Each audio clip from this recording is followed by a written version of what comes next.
बेगूसराय में हुए shoot out का मामला अभी शांत भी नहीं हुआ है कि भागलपुर के नाथनगर थाना क्षेत्र के केवी लाल रोड स्थित सिल्क व्यवसायी मोहम्मद अफजल की अपराधियों ने ताबड़तोड़ गोली मारकर हत्या कर दी। इस दौरान अपराधियों ने कई राउंड फायरिंग भी की।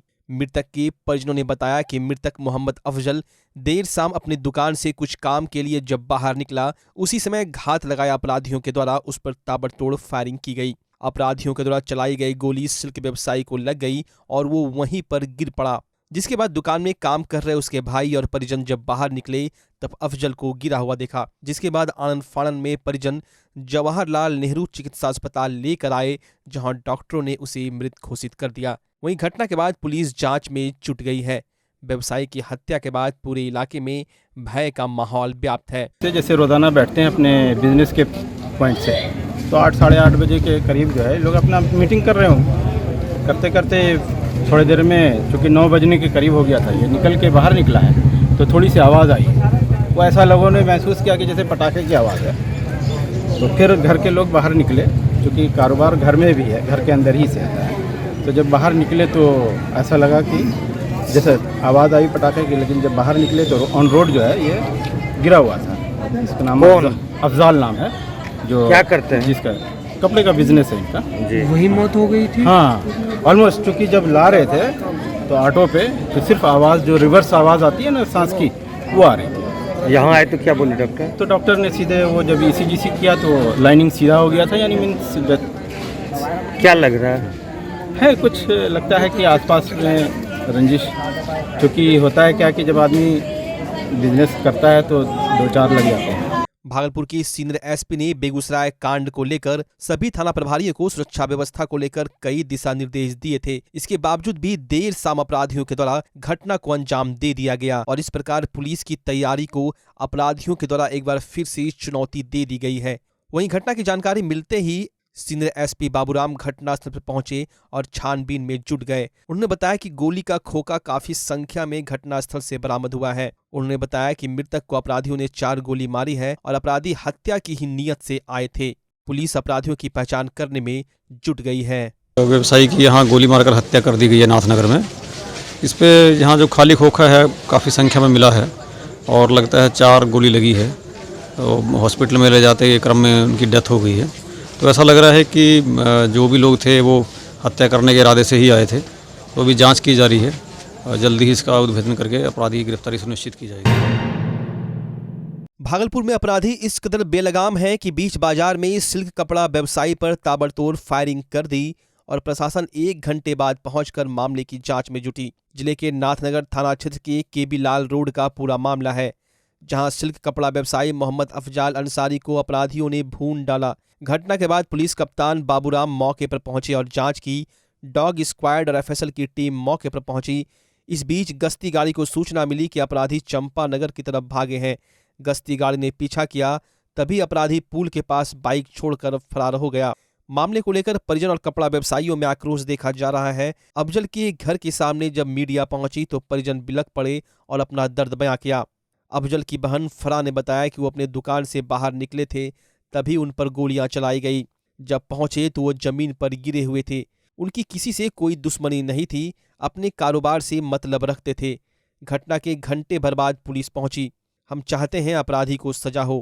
कुछ नहीं, वो मेरी दुकान, अब अपनी दुकान से बाहर निकले हैं और गोली लग गया। फिर हल्ला हो रहा था तो सब लोग, हम लोग देखे तो देख रहे हैं अफजाल भैया गिरे हुए हैं। कौन था वो?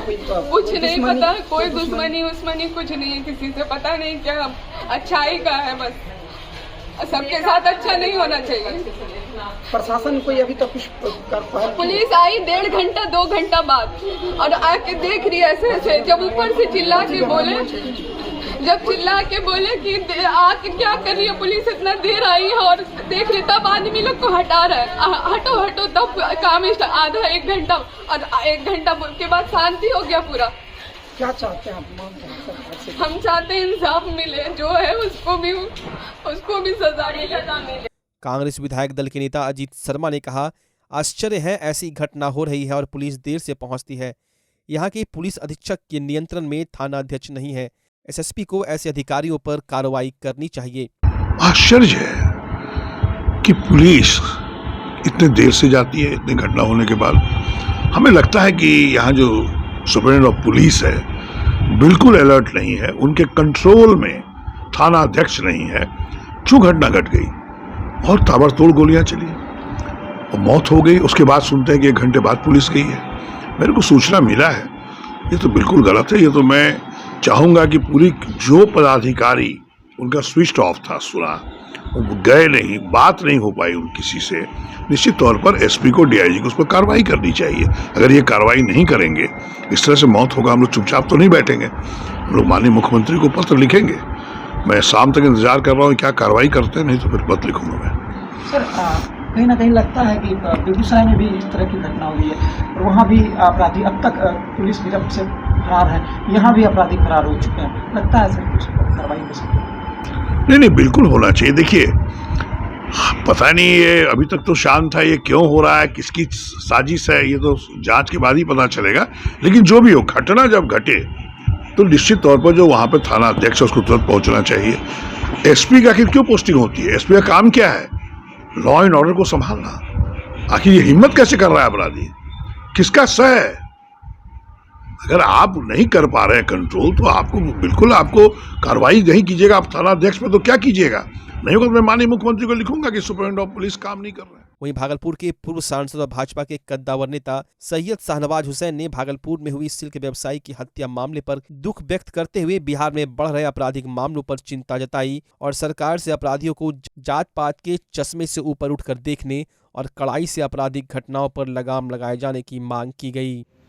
देखिए, ये बहुत दुखद है कि जो भागलपुर है, जो सिल्क सिटी है, जहाँ पर अमन चैन था, आज वहाँ अमन चैन नहीं। वो अफजाल अंसारी जो सिल्क उद्योग के व्यापारी थे, सिल्क इंडस्ट्री में बड़ा काम कर रहे थे, मैं उनके परिवार को जानता हूँ, एक बेहतरीन परिवार से वो थे और सिल्क इंडस्ट्री में अच्छा काम कर रहे थे और थाने के बगल में ही उनको गोली मार दी गई। 5-6 गोलियां उनके अंदर लगी, कई राउंड गोली चली, अपराधी बेखौफ गोली मारकर चले गए। क्या होगा बिहार का? पहले बेगूसराय में, उससे पहले पटना में और भागलपुर के अंदर जो अफजाल अंसारी जो उद्योगपति हैं सिल्क के, उनकी जो हत्या हुई है ये दुर्भाग्यपूर्ण है। अपराधियों को सख्ती से उस पर कार्रवाई करनी चाहिए और अपराधी और अपराध करने वाले कोई जात पात और मजहब नहीं देखते, वो सिर्फ अपराध करते हैं। उनको जातीय चश्मा से देखना बंद करना चाहिए और उनके खिलाफ सख्त कार्रवाई करनी चाहिए। भागलपुर में अपराधियों का मनोबल किस तरह से बढ़ गया है और प्रशासन किस तरह से एक गरीब और लाचार महिला को परेशान कर रही है, इसकी बानगी तब देखने को मिली जब आज बेबस महिला अपने बेटे के साथ एसएसपी कार्यालय पहुंची और एसएसपी को दुखड़ा सुनाया। महिला खूब बिलख बिलख कर रोई। दरअसल भागलपुर की जगदीशपुर थाना क्षेत्र के भवानीपुर की मंजुला देवी को दबंगों ने डायन कहकर पिटाई कर दी। मंजुला देवी ने इसके खिलाफ कोर्ट में केस दायर किया था। यह केस चल भी रहा है। पिटाई करने वाले अभियुक्त बिहारी यादव द्वारा लगातार केस उठाने की धमकी दी जाती रही। दबंगों ने कहा कि तुम्हारे पूरे परिवार की हत्या कर दी जाएगी। इस बीच आरोपियों ने उसके 9 साल के मासूम बेटे को फल खिलाने की लालच में बेरहम तरीके से मुंह में लकड़ी डालकर हत्या कर दी। मंजुला पहले से ही डायन कहे जाने को लेकर प्रताड़ित हो रही थी और अब बेटे की हत्या ने उसे तोड़कर रख दिया है। क्या बोलता है? डान कहीं मारे जब बाबू आपको डान कहता है? यह डान कह के पैसों ले ले 16,000 और दूसरे पंचायत मारना हो चलेगा। रोड की कमरा करे बुला तुला सब बड़ी देने ले आपने सब बात बोले बिहारी यादव ना जे बिहारी यादव के जवाब वही मारना जो दूसरे पंचायत खोलेंगे। अभी तक गिरफ्तार नहीं ना बोलो जो को कार्रवाई ना कर जाता ना। पटना उतना भी गए थे? हाँ पटना, हाँ सब लगा गए पटना ना, डीआईजी साहब लगा, एसपी साहब लगा, डीएम लगा, कलेक्टर लगा, सब लगा, सिटी एसपी साहब से बाबू मिल लो को कार्रवाई ना करे। क्या मांग करते हैं हम लोग? प्रशासन यह मांग करे गिरफ्तारी करे ला हमरा बेटा इंसाफ मिल रहे। मेरे भाई 9 साल का था, अगले सुबह उसको ईंट से और मुंह में कुचल के निर्मम तरीके से हत्या कर दिया है सर। और 4 महीना बीत गया, अभी तक गिरफ्तारी एक भी नामजद का नहीं हुआ है। कौन लोग इसमें आरोपी हैं, कौन लोग शामिल हैं? जयराम मंडल, बिहारी यादव, डीजल तौती, अशोक शाह, चंपा देवी, महेंद्र दा। हत्या का कारण क्या था? हत्या का कारण यह था कि मेरी माँ को डैन करके मारता था। आराम से बताइए क्या हुआ? मेरी माँ को डैन कह के मारता था, उस वजह से बिहारी यादव पंचायती किया, 16,000 रुपया लिया। उसका केस चल रहा है, केस भी किए, पर अभी तक वो भी केस में कहीं कुछ नहीं हुआ, नहीं गिरफ्तारी उनका हुआ। स्थानीय पुलिस क्या कर रही है आपको? कुछ नहीं सर, बोल रहा है कि पकड़ेंगे पकड़ेंगे। आज देखिए 4 महीना हो गया, अभी तक एक भी नामजद अपराधी को नहीं। अगर किसी अधिकारी का बेटा रहता तो सर 2 दिन में गिरफ्तार कर देता। एसएसपी साहब से आपकी मुलाकात हुई है, क्या बात हुई? सर बोला कि ठीक है, हम गिरफ्तारी के लिए ऑर्डर दे रहे हैं और गिरफ्तारी होगा। क्या आप लोगों को धमकी उनकी? जी सर, कल खन मेरे घर पे आया था। क्या कह रहा था? कह रहा था कि मेरे भाई को तुम्हारा मम्मी को बोलो कि मेल मोप करेगा, न मेरा बेटा का नाम कटवा देगा, न तो तुमको घर में घुस के मार देगा। का दबाव बना। जी सर, कल खन बिहारी यादव भी मोटरसाइकिल से बाइक से पीछा कर रहा था। आज एसएसपी साहब आश्वासन दिए गिरफ्तारी? जी सर। इससे पहले भी गए थे किसी अधिकारी के पास? जी सबके पास गए थे, कोई कुछ नहीं किया। आज फिर आए, कई बार आ चुके थे, आज आए तो बोला ठीक है, होगा गिरफ्तारी। टीम का गठन किया गया गिरफ्तारी के लिए। जी। लाचार मंजुला अपने बड़े बेटे के साथ 4 महीने से थाना से लेकर डीजीपी तक के कार्यालय का दरवाजा खटखटाई, लेकिन बदले में सिर्फ और सिर्फ आश्वासन ही मिलता रहा। महिला मंजुला देवी से बात की तो वो फपक पड़ी। रोते हुए उसने अपना दर्द बयां किया।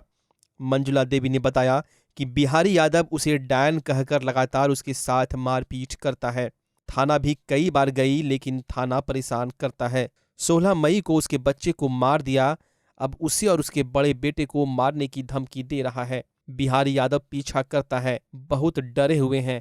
एसएसपी साहब बोले कार्रवाई करेंगे, लेकिन हम उम्मीद छोड़ चुके हैं। मंजुला के बड़े बेटे संतोष ने बताया कि उसकी मां को बिहारी यादव डायन कहकर मारता था। केस किए तो केस उठाने की धमकी देने लगा। इससे भी नहीं हुआ तो छोटे भाई 9 साल के अखिलेश को मुंह में लकड़ी डालकर मार दिया। 4 महीने से हर जगह कार्रवाई के लिए घूम रहे हैं, कोई नहीं सुन रहा। वहीं मामले पर सिटी एसपी स्वर्ण प्रभात ने कहा कि 9 साल के बच्चे के हत्या का मामला था, एक नामजद है, जांच के क्रम में केस सही पाया गया है। इसकी गिरफ्तारी के लिए छापेमारी की जा रही है। घटना हत्या की घटना है, जिसमें एक नाबालिग लड़के की हत्या कर दी गई थी और इसमें प्राथमिकी दर्ज की गई थी। इसमें नेम्ड FIR हुआ है और जांच के क्रम में एक व्यक्ति पे केस ट्रू हुआ है और उसकी गिरफ्तारी के लिए हम लोग लगातार छापेमारी कर रहे हैं। टीम जहाँ जहाँ उनकी सूचना लोकेट हो पाता है, टीम गई है, राज्य से बाहर भी गई है और अभी इश्तिहार प्ले हम लोग किए हैं कोर्ट में और हम लोग आशा करते हैं कि इसकी जल्द से जल्द गिरफ्तारी की जाएगी और सभी साक्ष्य गवाह के साथ इसको न्यायालय में प्रस्तुत किया जाएगा। अब आपके शहर भागलपुर में धमाकेदार ऑफर के साथ मेंस फैशन वियर के नए ब्रांडेड शोरूम का भव्य शुभारंभ। डी कोड एक्सक्लूसिव स्टोर, जबरदस्त summer clearance sale, buy 1 get 4, buy 2 get 5 on fresh arrival. कपड़ों की दुनिया के जाने माने नाम डोनियर की फैशनेबल प्रस्तुति। D code exclusive store, men's wear की दुनिया का एक भरोसेमंद नाम। डी कोट एक्सक्लूसिव स्टोर, यहाँ आकर्षक रंगों और नए ट्रेंडी डिजाइन में पुरुषों के कपड़ों की भव्य रेंज उपलब्ध है। Denim, jeans, shirt, T shirt, trouser, pant, jacket, track pant, lower सहित men's party wear, formal wear की विशाल श्रृंखला मिलेगी, वो भी बिल्कुल नए डिजाइन और रंगों के साथ। तो आज हमारे शोरूम में पधारें और जबरदस्त ऑफर का लाभ उठाएं। हमारा पता है डी कोट, पटल बाबू रोड, स्पाइकर शोरूम के बगल में, रिलायंस ट्रेंड्स के सामने, भागलपुर। बच्चा जब जन्म लेता है तो कई बार बच्चा तुरंत नहीं रोता है, रोने में देर हो जाता है। ऐसे में बच्चा क्षतिग्रस्त हो जाता है और उसके बचने की संभावना कम हो जाती है और यदि बचा तो भविष्य में उसमें विकलांगता की समस्या आती है, जिसे CP कहते हैं, जिसका कोई माकूल इलाज नहीं है और ज़िंदगी भर बच्चा विकलांगता से जूझ सकता है। ऐसे में पूरे संसार में कूलिंग थेरेपी का सहारा लिया जाता है। जन्म से ठीक 6 घंटा के अंदर यदि उसको कूलिंग थेरेपी दिया जाए तो उससे उसका CP की समस्या कम होती है और बचने की भी संभावना बढ़ती है। पहली बार बिहार झारखंड में आपके शहर के स्नेह नवजात शिशु बाल सेवा केंद्र में यह मशीन उपलब्ध है। कभी भी ऐसी बात हो कि बच्चा रोने में विलम्ब हो गया तो आप स्नेह नवजात शिशु बाल सेवा केंद्र में जरूर संपर्क करें।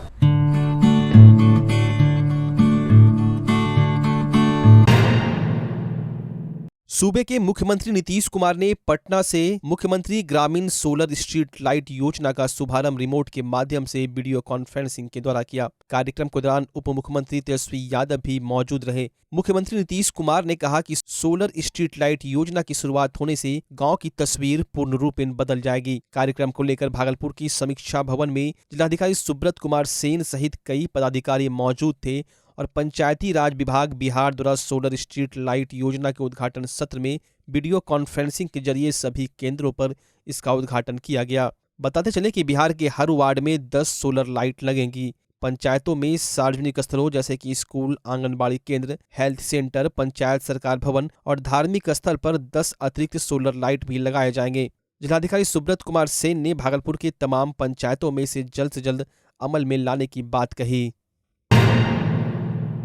बिहार इतिहास परिषद द्वारा तिलका मांझी भागलपुर विश्वविद्यालय के टीएनबी कॉलेज में 2 दिवसीय अधिवेशन का आयोजन किया गया। 16 सितंबर तक चलने वाले कार्यक्रम की शुरुआत विश्वविद्यालय के कुलगीत से प्रारंभ हुआ, जिसके बाद विश्वविद्यालय के प्रतिकुलपति भागलपुर के विधायक अजीत शर्मा, मुंगेर विश्वविद्यालय के कुलपति और आगंतुक अतिथियों के द्वारा सामूहिक रूप से दीप जलाकर कार्यक्रम का उद्घाटन किया गया।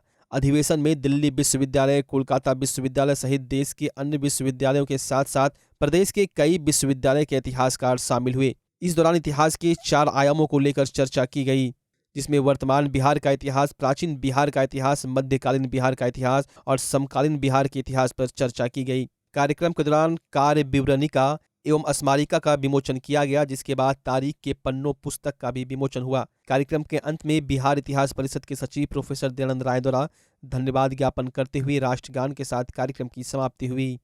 बोला आप सुने, ये इतिहास का 10वां अधिवेशन है। यह तो बहुत ही भागलपुर टीएनबी कॉलेज में बहुत गौरवान्वित करने की बात, और मैं भी गौरवान्वित महसूस कर रहा हूं। और जो भी आयोजकों ने इसको किया है उनको दिल की गहराई से धन्यवाद। और मैंने सारी बात कहा है, इसी तरह का अधिवेशन हमेशा होना चाहिए, क्योंकि दूर दूर से सभी विद्वान आए हैं और बिना विद्वान के आपका बिहार आगे नहीं बढ़ेगा, बिना देश आगे नहीं बढ़ेगा। इसलिए मैं सबको सलाम करते हुए और कहता हूँ कि आप गुणवत्ता शिक्षा देते रहें और बिहार का नाम रोशन करें। प्राचीन बिहार का इतिहास, मध्यकालीन बिहार का इतिहास, आधुनिक बिहार का इतिहास और कंटेम्प्रेरी समकालीन बिहार के इतिहास पर इसमें चर्चाएं होगी। इसमें दिल्ली विश्वविद्यालय की विभागाध्यक्ष एवं सोशल साइंस की डीन प्रोफेसर सीमा बावा जी पधारे हुए हैं, प्रोफेसर पी के शुक्ला जी पधारे हुए हैं, प्रोफेसर एस.एन. सिन्हा जी पधारे हुए हैं, ये दिल्ली यूनिवर्सिटी के विश्व मोहन झा जी पधारे हुए हैं, कलकत्ता यूनिवर्सिटी से यानी रविंद्र भारती कलकत्ता यूनिवर्सिटी से आपको हितेंद्र पटेल पधारे हुए हैं, और प्रदेश के जो बहुत सारे विश्वविद्यालय हैं उनके विभिन्न विश्वविद्यालयों से सारे मनीषी इतिहासकार यहाँ पधारे हुए हैं और ये चर्चा करेंगे इतिहास के विभिन्न आयामों पर। कब तक के लिए, कई दिन का है? यह 2 दिन का है। भागलपुर के अपर समाहर्ता सह अपर जिला दंडाधिकारी शिव कुमार सैब व सिविल सर्जन उमेश शर्मा ने अनुमंडलीय अस्पताल नौगछिया का औचक निरीक्षण किया। इस क्रम में दोनों पदाधिकारियों ने अस्पताल के पदाधिकारियों के साथ बैठक कर विभिन्न तरह की सुविधाओं की समीक्षा की। अपर समाहर्ता शिव कुमार सैब ने समीक्षा और निरीक्षण कार्यक्रम के बाद मीडिया कर्मियों से मुखातिब होते हुए बताया कि अस्पताल में सफाई, रोगी की देखभाल और इलाज जैसे विभिन्न प्रकार के बिंदुओं पर सीएस के साथ समीक्षात्मक बैठक की गई है, जहां निर्देश दिया गया कि सबसे पहले साफ सफाई, आने वाले मरीजों की भर्ती व इलाज के लिए समुचित प्रबंध रखा जाए। शुद्ध पेयजल नहीं होने की व्यवस्था पर बोले कि जहां भी कमी है वहां पानी की व्यवस्था रखी जाए। साथ ही स्टॉप की कमी पर बोला गया कि इसकी भी समीक्षा उन्होंने सीएस के साथ की है। जो भी नर्स, ड्रेसर, ऑपरेशन के असिस्टेंट जो हमारे सदर अस्पताल से हैं उस कमी को यहाँ पूरा किया जाए। अपर समाहर्ता ने बताया कि नौगछिया एक सुदूर इलाका है, यहाँ बड़ी आबादी है, करीब 1 जिले भर की आबादी है, इसलिए यहाँ सदर अस्पताल की तरह इलाज होना चाहिए। वहीं आंख इलाज के लिए अच्छे डॉक्टर बैठने की बात कही, जो कम से कम 3 दिन नौगछिया अस्पताल में बैठेंगे। साथ ही अल्ट्रासाउंड की व्यवस्था नहीं रहने पर बोले कि यहाँ अल्ट्रासाउंड की भी कमी जरूर है, इसके लिए एक्सपर्ट चाहिए जिसे बुलाकर ट्रेनिंग देने की बात कही गई। वहीं दवाई के लिए आए मरीजों को 2 बजे तक पर्ची दिए जाने और 2 बजे ही ओपीडी बंद होने पर बोला गया कि जिस मरीज को दवाई के लिए पुर्जा मिल गया है उसे हर हाल में दवाई देना है, इसलिए ओपीडी कम से कम 30 मिनट के बाद बंद हो। वहीं स्टाफ की कमी के बारे में जल्द पूरा कर लेने की बात बताई गई। ब्लड बैंक को लेकर भी चर्चा हुई, पर इसके लिए कोल्ड स्टोरेज नहीं है, उसे भी पूरा करने की बात कही गई।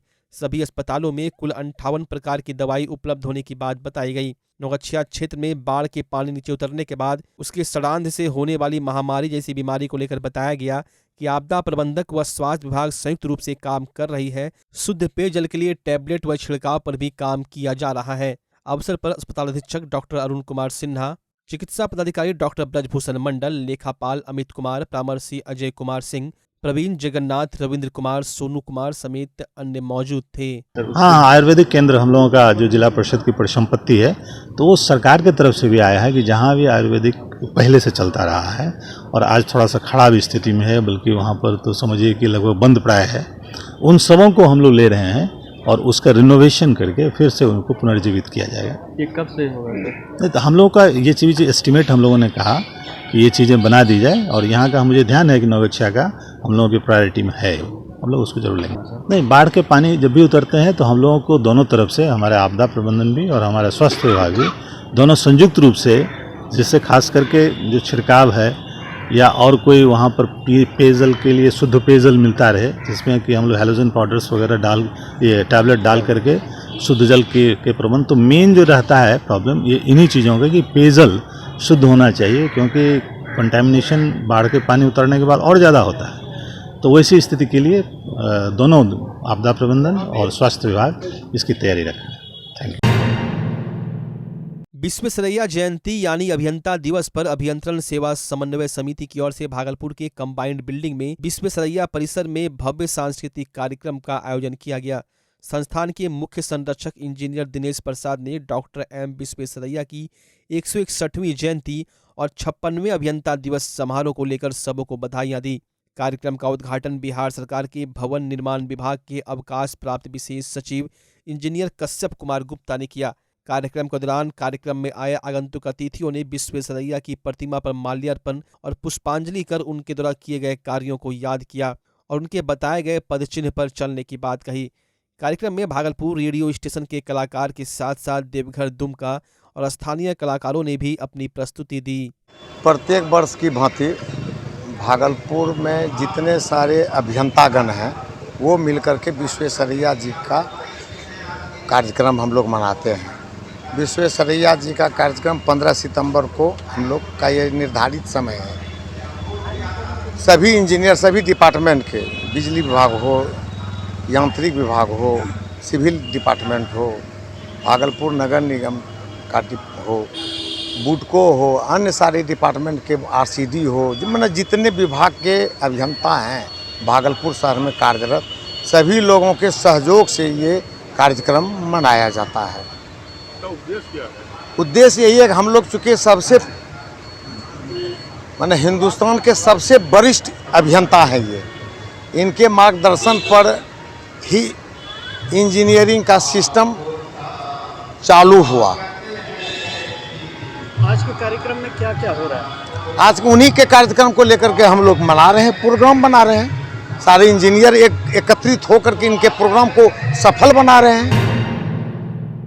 भारत की सबसे बड़ी भर्तीकर्ता कंपनी टीसीएस द्वारा शिक्षित बेरोजगार युवाओं को टेक्निकल प्रशिक्षण देकर उसे रोजगार देने हेतु क्रिएशन भागलपुर के सौजन्य से एक कार्यक्रम का आयोजन किया गया, जिसमें प्रत्येक 50 युवाओं को 2 बैचों में 4 घंटे का प्रशिक्षण टीसीएस के प्रशिक्षित शिक्षकों के मार्गदर्शन में देने की कवायद शुरू की गई। संस्थान के निदेशक ने बताया कि यह प्रशिक्षण 1 माह का होगा, जिसमें स्नातकोत्तर व पोस्ट ग्रेजुएट के छात्र एवं छात्राएं काफी उत्सुकता से प्रशिक्षण शुरू कर रहे हैं। साथ ही उन्होंने बताया कि प्रशिक्षण के बाद चयनित उम्मीदवारों को टीसीएस कॉर्पोरेट कंपनी के अलग अलग शाखाओं में नौकरी करने का अवसर दिया जाएगा। कार्यक्रम के दौरान रावत मल नोपानी छात्रावास समिति के अध्यक्ष रामगोपाल पोद्दार, महामंत्री आशीष सर्राफ और रमन शाह ने अपने उद्बोधन में छात्रों के उज्जवल भविष्य की कामना करते हुए कुशलता से प्रशिक्षण लेने की बात कही। टीसीएस के नेतृत्व में हो रहे कार्यक्रम के दौरान बिहार झारखंड के राहुल झा और प्रशिक्षणकर्ता रोमित राय, संचालक उत्तम झुंझुनवाला, कुणाल कुमार भी मौजूद रहे। संचालक उत्तम झुंझुनवाला ने कहा कि भागलपुर शहर के युवाओं के लिए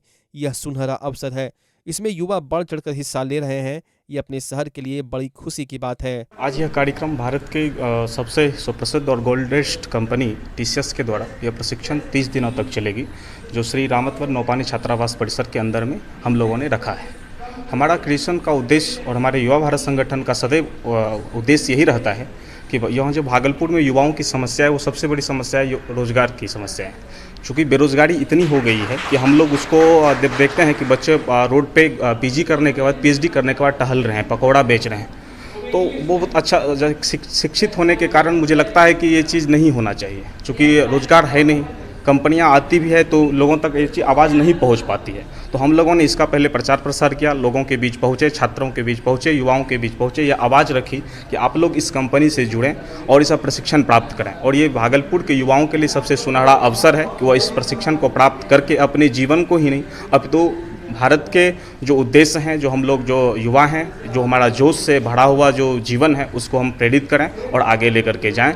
यही शुभकामनाएं के साथ हम तमाम अपने छात्रों को धन्यवाद देते हैं एवं हमारे इस कार्यक्रम को सफल बनाने के लिए हमारे श्री रामतवर नौपानी छात्रावास के जो अध्यक्ष हैं गोपाल प्रसाद पोद्दार जी, अशोक सर्राफ जी, रमन शाह जी और क्रिएशन परिवार के संयोजक उत्तम झुंझुनवाला जी के प्रति हम धन्यवाद ज्ञापन करना चाहते हैं। इन्होंने सतत प्रयास से इतनी बड़ी चीज़ों को हमारे युवाओं के बीच लाने का प्रयास किया है। मैं युवा भारत संगठन की ओर से तमाम इन सभी महानुभावों का सादर अभिनंदन और स्वागत करता हूँ। आज हम लोग TCS जैसी कंपनी के साथ जुड़ करके एक ट्रेनिंग प्रोग्राम चला रहे हैं, जहाँ पे हम बच्चों को 1 महीने की मुफ्त ट्रेनिंग देंगे। क्रिएशन ट्रेनिंग ये प्रोग्राम लेकर के भागलपुर में आया है और इसमें हमारे साथ सहभागी रहे हैं श्री रावतमल नौपानी छात्रावास के अध्यक्ष श्री रामगोपाल पोद्दार जी, महामंत्री श्री आशीष शराफ जी और रमन शाह जी।